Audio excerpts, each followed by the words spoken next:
Welcome my dear students. আজ আমি পঞ্চম শ্রেণীর রায় ও মার্টিন প্রশ্নবিচিত্রার 2025 সালের তৃতীয় পর্যায়ক্রমিক মূল্যায়নের আমাদের পরিবেশের 223 নম্বর পেজের 6 নম্বর স্কুলের প্রশ্নগুলি সলভ করব। চলো তাহলে শুরু করি।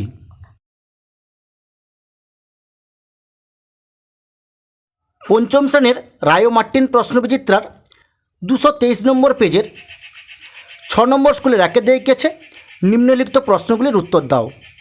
একের দাগে সমাজভিত্তিক বন কাকে বলে? তোমাদের পাঠ্য বইয়ের 123 নম্বর পেজে তোমরা এখান থেকে লিখে নেবে, লোকালয়ের মাঝেই যে ছোট ছোট বন হচ্ছে এগুলোকে বলে সমাজভিত্তিক বন। একের দুয়ের দাগে সুনামি কত সালে হয়েছিল? এর উত্তরটা হবে 2004 সালে। একের তিনের দাগ আমাদের সকল শক্তির উৎস কী? এর উত্তরটা হবে সূর্য। একের চারের দাগ তাল পাতার লেখা বইগুলিকে কি বলে? এর উত্তরটি হবে পুঁথি বলে। একের পাঁচের দাগ একটি অপ্রচলিত শক্তির নাম লেখো। এর উত্তরটা হবে সৌরবিদ্যুৎ। একের ছয়ের দাগ কোন তারিখকে বিশ্ব বয়স্ক দিবস বলা হয়? এর উত্তরটা হবে 1 অক্টোবর। একের সাতের দাগ ধান কাটা ঝাড়ার আধুনিক যন্ত্রটির নাম কি? এর উত্তরটা হবে হারভেস্টার। একের আটের দাগ আগেকার দিনে কীটনাশক হিসাবে কী ব্যবহার করা হতো? এর উত্তরটা হবে নিম পাতা। একের নয়ের দাগ আউশ ধান ও আমন ধানের মধ্যে একটি পার্থক্য লেখো। এর উত্তরটা হবে আউশ ধান চাষে বীজতলা ব্যবহার না করে জমিতে সরাসরি বীজ বোনা হয়, কিন্তু আমন ধান চাষে বীজতলা ব্যবহার করা হয়। একের দশের দাগ তুঁত গাছের চাষ কী জন্য করা হয়?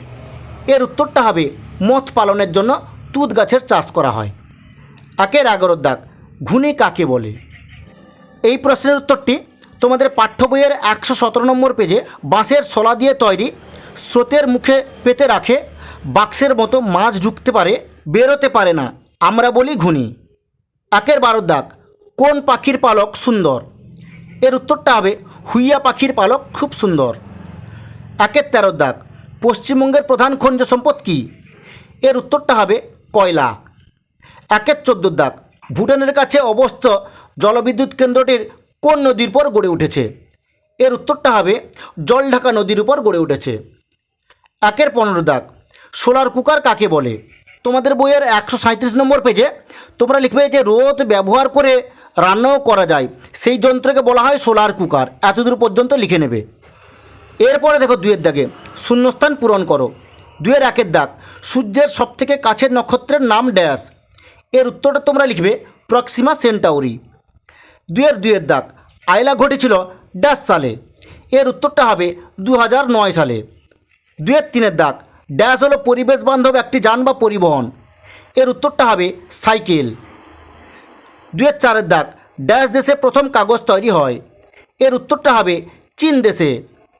দুয়ের পাঁচের দাগে রিক্সা ড্যাশ সালে কলকাতায় আসে। এর উত্তরটা হবে 1900 সালে কলকাতায় আসে। এরপরে দেখো তিনের দাগে সঠিক উত্তরটি নির্বাচন করো। তিনের একের দাগে মাছের বাজারে গেলে কোন মাছটি আর সহজে চোখে পড়ে না? এর উত্তরটা হবে ঘ ন্যাদোস। তিনের দুয়ের দাগ বৃহস্পতির উপর যে ধূমকেতু পড়েছিল তার নামকরণ করা হয়। এর উত্তরটা হবে ঘ সুমেকার লেভি। তিনের দাগ পৃথিবীর ছায়া চাঁদের উপর পড়লে এর উত্তরটা হবে ক চন্দ্রগ্রহণ। তিনের চারের দাগ জীবাশ্ম জ্বালানি হলো, এর উত্তরটা হবে কয়লা। তিনের পাঁচের দাগ বিষাক্ত গ্যাসটি হলো ক কার্বন মনোক্সাইড। এরপরে দেখো চারের দাগে সত্য বা মিথ্যা নির্বাচন করো। চারের একের দাগ বারুইপুরের পেয়ারা বিখ্যাত, এটি সত্য হবে। চারের দুয়ের দাগ সূর্য থেকে পৃথিবীতে আলো আসতে সময় লাগে 10 মিনিট, এটি মিথ্যা হবে।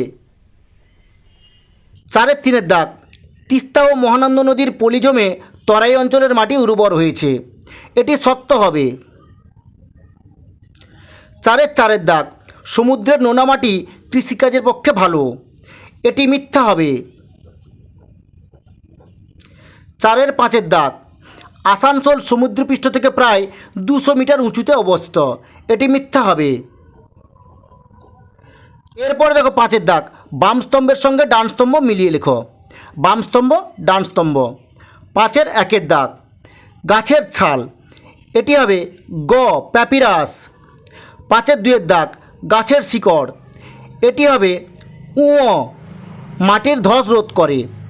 5-এর 3-এর দাগ কলকাতা, এটি হবে ঘ ট্রাম্প। 5-এর 4-এর দাগ নদীর জল কমা, এটি হবে খ ভাটা। 5-এর 5-এর দাগ কলের জল, এটি হবে ক নষ্ট করা উচিত নয়। এরপর দেখো 6-এর দাগে নিচের যে কোনো 5টি প্রশ্নের উত্তর দাও।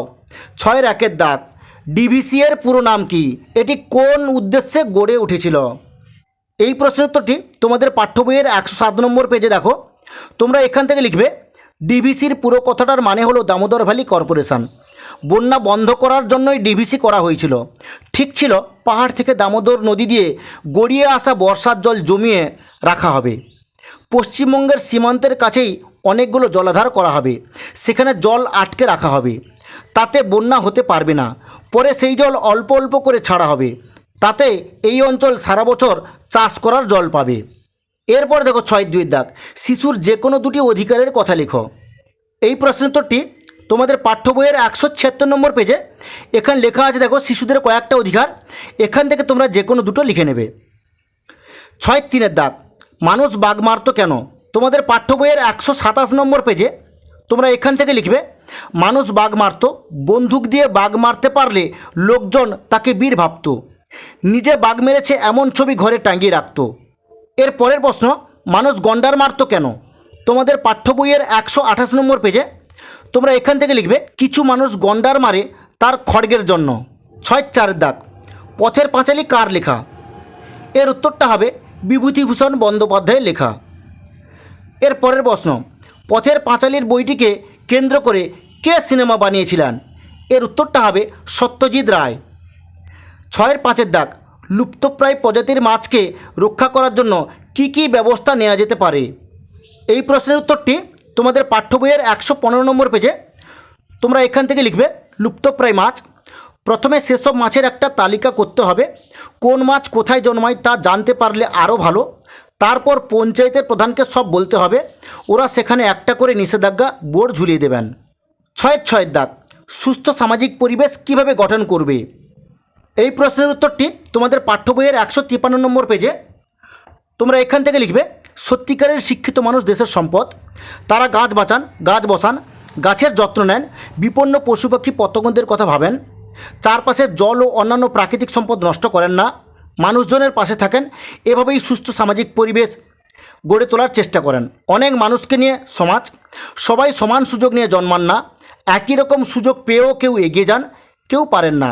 এরা সবাই পাশাপাশি থাকবেন, প্রত্যেকে নিজের মতো করে বাঁচবেন, কিন্তু কেউ কাউকে ছোট ভাববেন না, অন্য কাউকে ঘৃণা করবেন না, তবেই সামাজিক পরিবেশ সুস্থ হবে।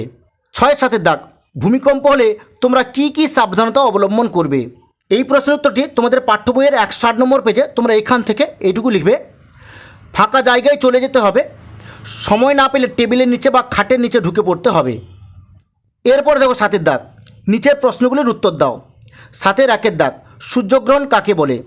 চিত্রসহ বর্ণনা করো। পৃথিবী ও চাঁদ সূর্যের চারদিকে ঘুরতে ঘুরতে যখন পৃথিবী, চাঁদ ও সূর্য একই সরলরেখায় চলে আসে, তখন চাঁদের ছায়া পৃথিবীর উপর পড়ে, তখন পৃথিবী থেকে সূর্যকে আর দেখা যায় না, তখন তাকে বলা হয় সূর্যগ্রহণ। এর পরের প্রশ্নের উত্তরটি তোমাদের পাঠ্য বইয়ের 164 নম্বর পেজে এই ছবিটা এঁকে নেবে। 7-এর 2-এর দাগ জলচক্র কাকে বলে? জলচক্রের চিত্র এঁকে দেখাও। এই প্রশ্নের উত্তরটি তোমাদের পাঠ্য বইয়ের 136 নম্বর পেজে তোমরা এখান থেকে লিখবে সূর্যের তাপে পুকুর, নদী, সমুদ্রের জল বাষ্প হয়ে উপরে উঠে যাচ্ছে, উপরে উঠে গিয়ে ঠান্ডা হচ্ছে, সূর্যের তাপেই সব হচ্ছে। সূর্যের তাপ ছাড়া জল বাষ্প না হলে পর্বতের বরফ হতো না, আবার সূর্যের তাপ ছাড়া তা গলতও না। সূর্যের তাপ থাকলে জলের প্রবাহ থাকবে, সূর্য থাকলে পর্বত থেকে নদী আসবে, জলের প্রবাহ থাকবে। আসলে কিন্তু শক্তিটা সূর্যই দিচ্ছে, তবে একটু ঘুরপথে জলের মাধ্যমে, এটাকে জলচক্র বলে। আর এই ছবিটা তোমরা এঁকে নেবে। 7-এর 3-এর দাগ রাস্তা পারাপারের সময় আমরা কোন কোন নিয়ম মেনে রাস্তা পারাপার করব? যে কোনো 2টি নিয়ম লেখো। তোমাদের বইয়ের 150 নম্বর পেজে দেখো, তোমরা এই পয়েন্টটা লিখে নেবে সিগন্যাল দেখে রাস্তা পার হও, জেব্রা ক্রসিং বরাবর রাস্তা পার হও। এর পরের প্রশ্নটি, দোকানে গিয়ে জিনিস কেনার সময় কি কি চিহ্ন দেখে কিনবে? এর উত্তরটা হবে জেলির শিশিতে FPO ছাপ, ঘিয়ের শিশির গায়ে আগমার্কা, প্রেসার কুকারের প্যাকেটে ISI ছাপ দেখে কিনতে হবে। পরের প্রশ্ন, আফসানা খাতুন, রেখা কালিন্দী ও সুনিতা মাহাতো এরা কিসের বিরুদ্ধে আন্দোলন করেছিলেন? এর উত্তরটা হবে বাল্যবিবাহের বিরুদ্ধে আন্দোলন করেছিলেন। ঠিক আছে, আজ এই পর্যন্ত। নেক্সট ভিডিওতে আমি 7 নম্বর স্কুলের প্রশ্নগুলি সলভ করব।